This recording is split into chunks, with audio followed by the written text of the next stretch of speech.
All right, welcome everyone. This is the Leadership Excellence Podcast with George Trachilis and Tom Lawless. Now, today we've got an exciting topic. It's called burnout. All right.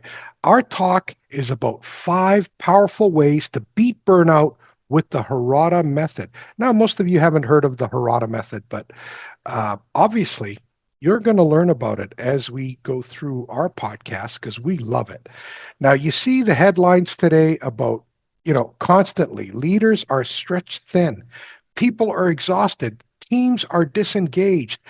But what's interesting is that burnout isn't just about long hours. It's usually about misalignment, a lack of autonomy, and losing your sense of direction. So today we'll explore how the Harada method and the tools, a self-leadership system which was used by Shohei Ohtani in his youth and used by top global companies today, help prevent burnout through 5 simple proven strategies. So let's jump in. The 5 powerful ways to beat burnout with the Harada method. Way number 1 is align goals with personal purpose. So, why burnout happens is people burn out when they spend too much time chasing goals that are someone else's idea of success.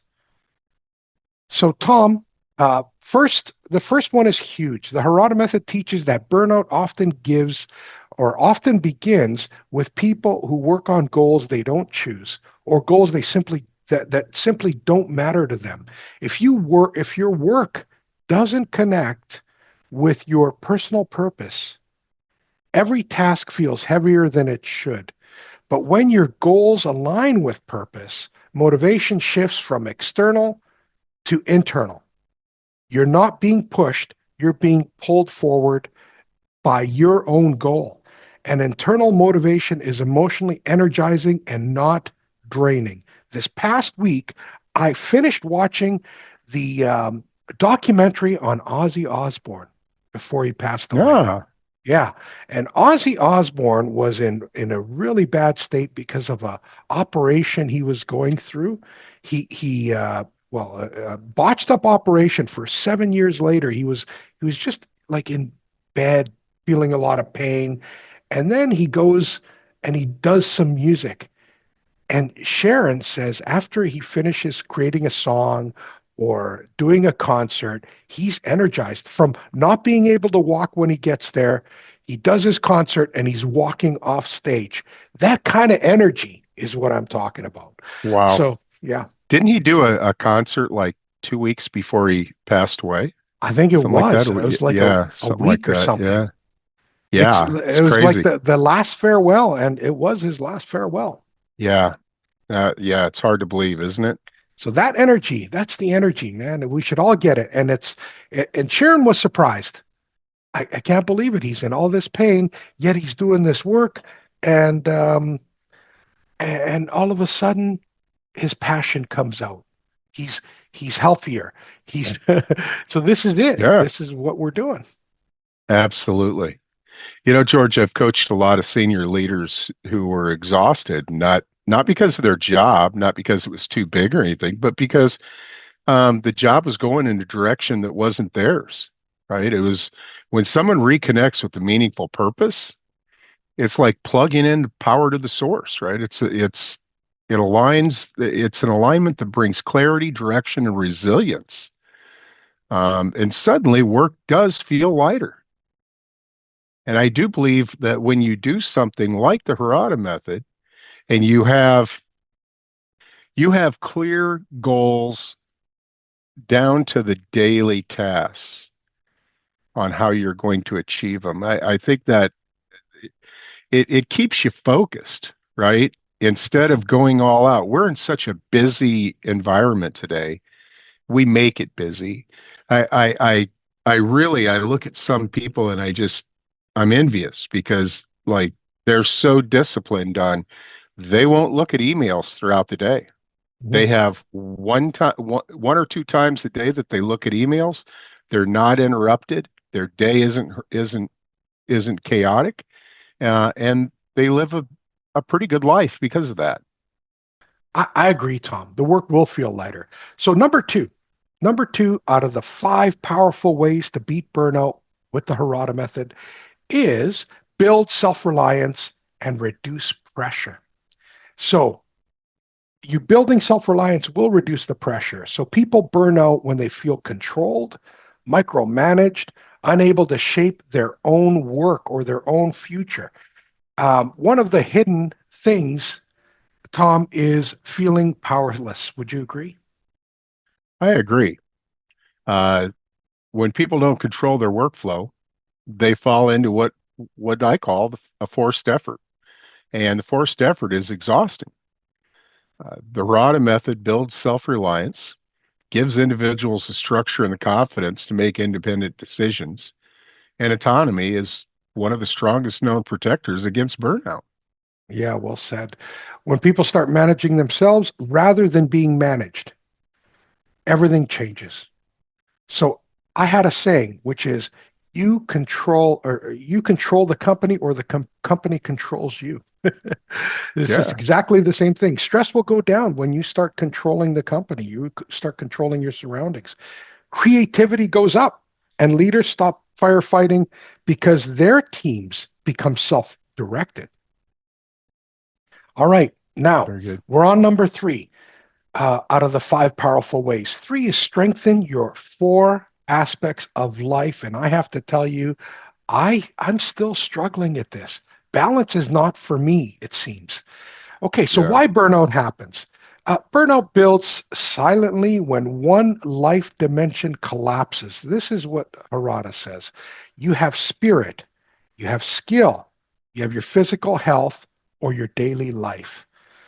All right, so Harada talks about these four aspects, and burnout isn't always a work problem. Sometimes it's an issue of spiritual fatigue, no meaning, no joy. Sometimes it's skill fatigue, feeling unprepared. Sometimes it's physical, sleep, exercise, health. It seems like it's coming at you from so many ways, and sometimes it's just daily life. It's chaotic, and the chaos spills into everything else that you do. One of these four pillars weakens, then everything starts collapsing and burnout sneaks in.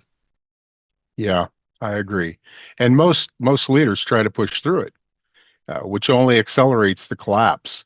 Balance is strength. Balance is resilience. When you strengthen all of the aspects, all four of the aspects, you're not just preventing burnout, you're creating the capacity to thrive. Right. Okay, that brings us to four. What's four, Tom? Use the routine check sheet to prevent overload. Um, Burnout often emerges from unstructured overload, too many tasks, no prioritization, and constant mental clutter. I have to tell you, one thing I keep every day is a check sheet. Every day, I look down my check sheet. It's basically my leader standard work, right? Mhm. Uh, Most burnout isn't emotional, it's organizational. People carry too many open loops in their minds, no system, no visibility, no filters. That cognitive overload becomes exhaustion.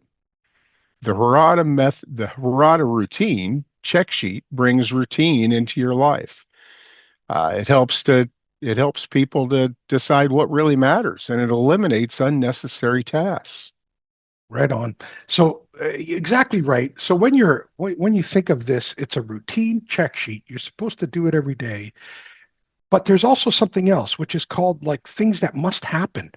And one of the things that must happen is our podcast, as an example. Yeah, So Harada teaches to work backwards from the future. So we have routines we can do, but if we have a milestone, think of that milestone and get that out of the way sooner than later. So that's one thing you can build into your routines is what things must happen today and do that first. That could be a routine and it could vary all the time. So your routine is not necessarily the same thing. It's like the same way. Okay. So number five, is ignite passion through your open window 64 chart. We call it OW64. And we have a website called ow64.com to help executives find out how to organize themselves and others.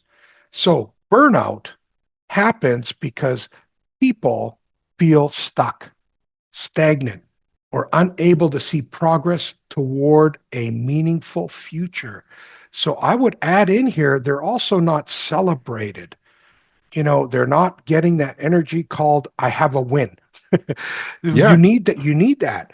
So the OW64 chart is famous because of Shohei Ohtani, and he used it as a teenager to design his path of the future. I think he still does, but there's no report out there that says that.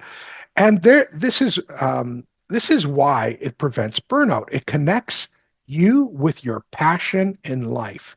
It breaks big goals into small, manageable goals. There happen to be 64 on a chart. And that creates movement and that creates momentum. And burnout hates momentum. Yes, it does. Clarity is energizing. When people get stuck, burnout grows. When they see a path, burnout fades. The open window 64 reminds you who you're becoming, not just what you're doing. It sparks energy and hope. Yeah, so much agree with that. I wish everybody would do this. So, burnout isn't a sign of weakness. I've been burnt out many times. I don't know about you, Tom.